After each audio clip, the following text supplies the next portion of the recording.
Anyway, folks, this is Todd Struch, the horror nerd here. I am at Groundhogzilla, otherwise known as I Heart Horror Part 3 in Sayreville, New Jersey. We're all gathered here for a great cause. We're here to support the Deborah Heart and Lung Foundation. I am having a blast seeing my horror family. And Paco. Paco's his most viewed video. Yeah, that is not a lie. Like, my interview with Paco blew up. So why I'm sitting here with this guy, I do not know. Some asshole wrote a book about my life. Speaking of which, I'm sitting here with Uncle Creepy, Steve Barton. Steve, how are you, my friend? Todd, it's always good to see you, man. Likewise. You know, man, likewise. I'm always happy to talk with you. I'm always happy to be out in the mix with the fans and talking about my balls and, you know, stuff like that. Don't threaten me with a good time. That was man. in the if you missed the sound check, okay? If he don't add the sound check as like the Easter egg on this interview, you could blame him for why you don't understand that. Yes. But that's all I'm saying. All right. So, Steve, you know, you obviously are a fixture in the local horror community for good reason. Lucky to become one. You know, and your latest escapade, if you will, is this book we have here before us. I'm just going to make sure everybody can see. A Comedy of Tragedies, by Steve Uncle Creepy Barton. Just tell us a little bit about the book. What made you decide it was time to write a book? You know, I didn't. I never decided that it was time. What I was doing was my story's not unique, man. I had a lot of demons rattling around in here. You know, so I was doing the psychological thing. I was trying to get them all out, get them onto the page or the screen, for lack of a better term. And my initial plan was to either print it and burn it or just delete it. You know, what I wrote, the first half of it, was just purely for me to get out all of this shit that was in my head. And one day I was working at home, and my wife Danielle, she came up to me and she's like, "Hey, so that thing you were writing, can I read it?" And I was like, "Well, what the fuck for? You married me, you know everything, you know."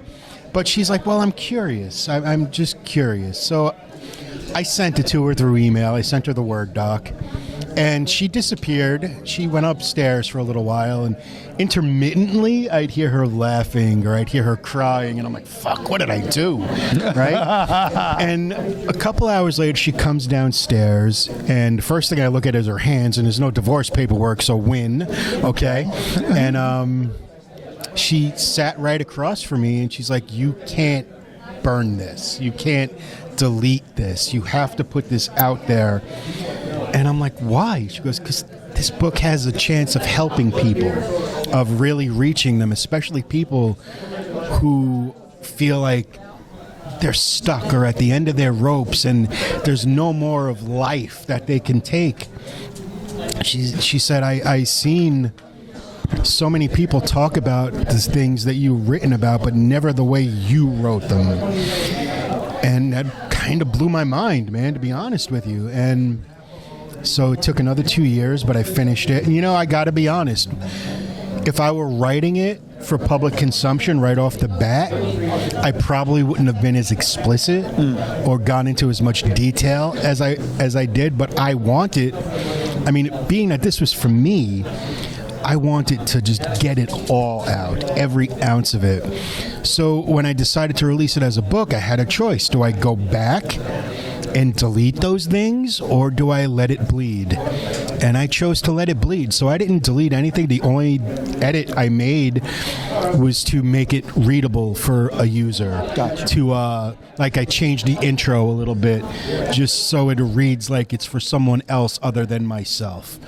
And it's come out, and every now and then I get emails or messages or Facebook messages or whatever from people I don't even know, you know, and they're like, "Your book helped me so much, and it also made me cry, and it also made me laugh."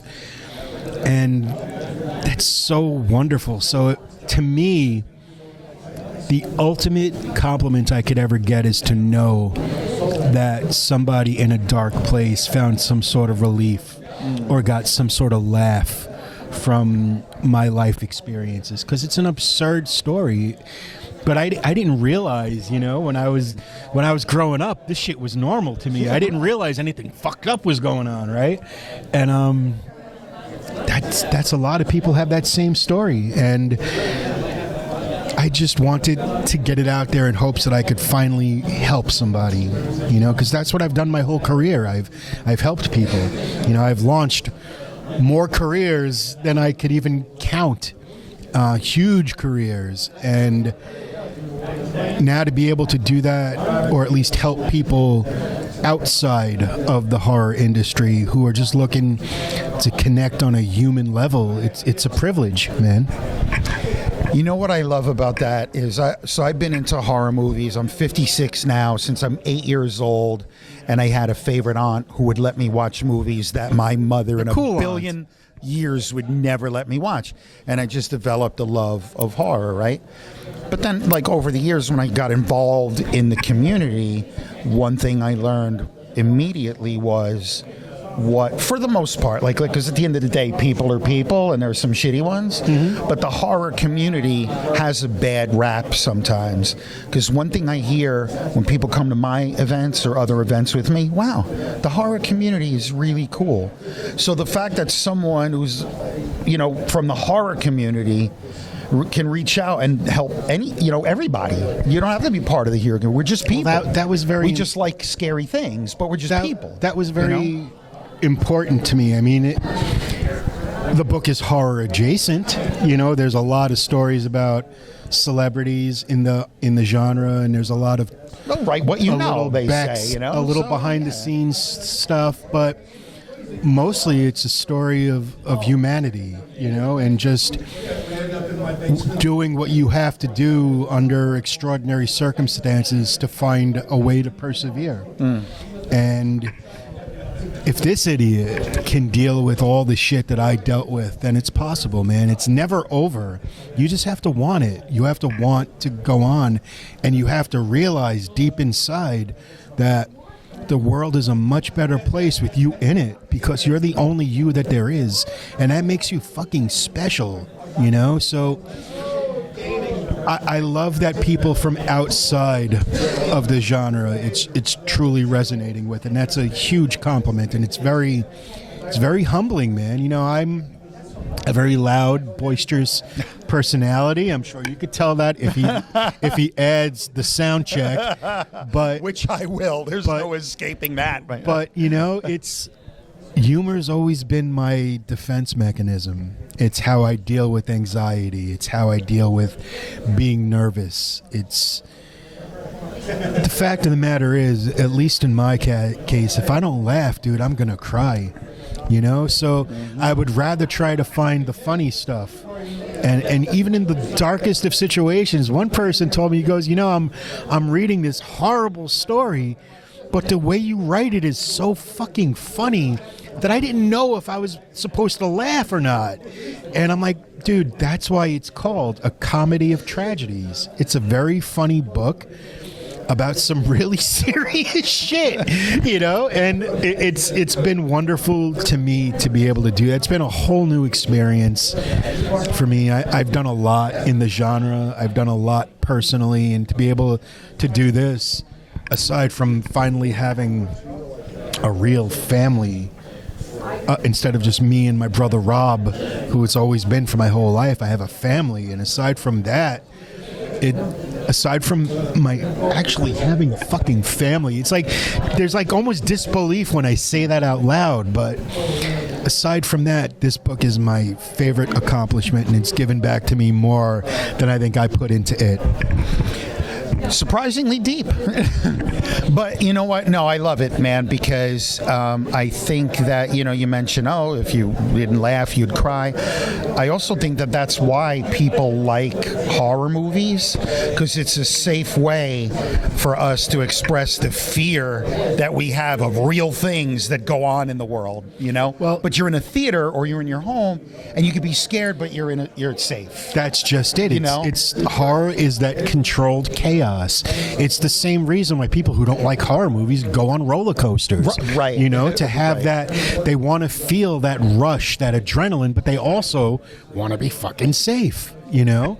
And who doesn't want to be safe? So, and I think the reason why horror resonates with so many people is it's also a genre that's named after a human emotion. You know, you can feel horror. You can be horrified. Something can be funny. I mean, can you feel comedy? I guess to a certain degree, but comedy isn't an emotion. Right. Horror is an emotion. Yeah, you know? I never thought about it that way, but you're right. And not only that, Well, you see, that's why I get paid the big bucks, Todd. You know, Wait. I come up with some damn good analogies. you get paid? Wait, what is this? I'm lying. I thought so. There's a reason I'm sitting in front of a blackboard with a fucking banner gaff tape to it. Frog tape. I can't even afford gaff tape. Frog tape. Frog tape. So while we're here, what I really want to know and what the viewers really want to know is, Paco, what do you think of the book? I guess it's all right. You know, this dude, I look at him sometimes and he's just a little fucking full of himself. I don't get it. But you know what?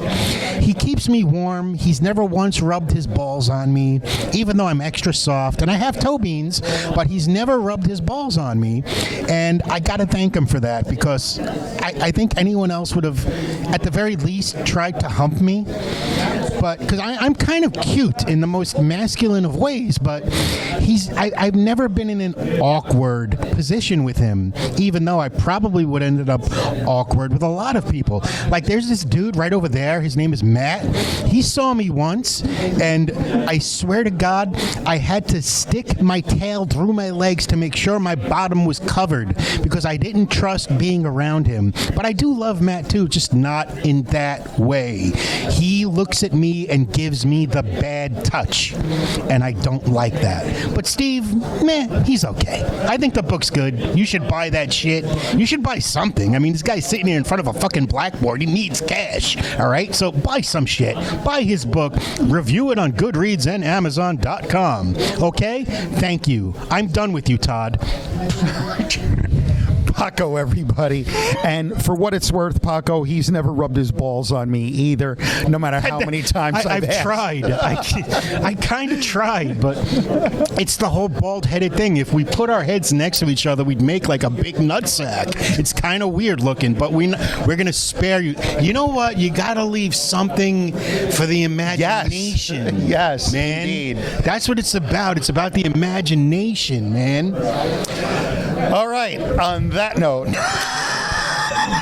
Yeah, I want you to know, I'm sure that every time we do one of these, Todd, we wrap up and he's like, why the fuck did I ask him to do another one? I don't know anymore. Now, dude, these are a lot of fun. I am a fan at heart. Thank you. And I always tell people I'm a fan who gets to do some really cool shit. Yeah. And this is one of them. I get to sit with people that I've admired for a long time.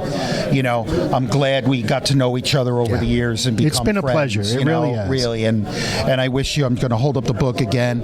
A comedy of tragedies. Everybody. You can get it on Amazon and other place you find books. And Steve, if you see him at a convention, pinch my ass. Yes.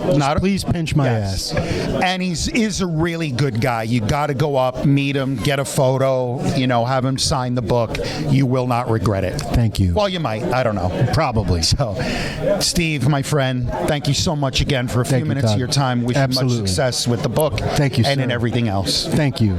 Uncle Creepy, Steve Barton, everybody here at Groundhogzilla, I Heart Horror, supporting the Deborah Heart and Lung Foundation. This is Todd Struch, the Horror Nerd, signing off. We will see all of you in the next interview.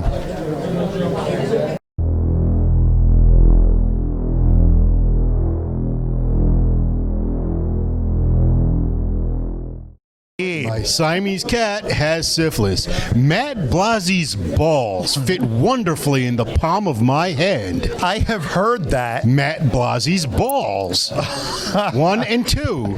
You see, you cup them. You cup them. You leave the middle because there's like that ridge there, that separation ridge. You don't really need the separation ridge. So you got to make sure the left nut has the support here. The right nut has the support here. I'm not even homosexual, and I know that because I do it to myself. Sometimes I cup my own balls, and I smile. I smile deep inside. Deep inside my soul, I smile. This fucking stuffy has toe beans. You see that shit? Okay. And that was just the sound check, everybody. So You have to put this at the end of the interview, Yeah. okay? No promises. All right. Thank you and good night.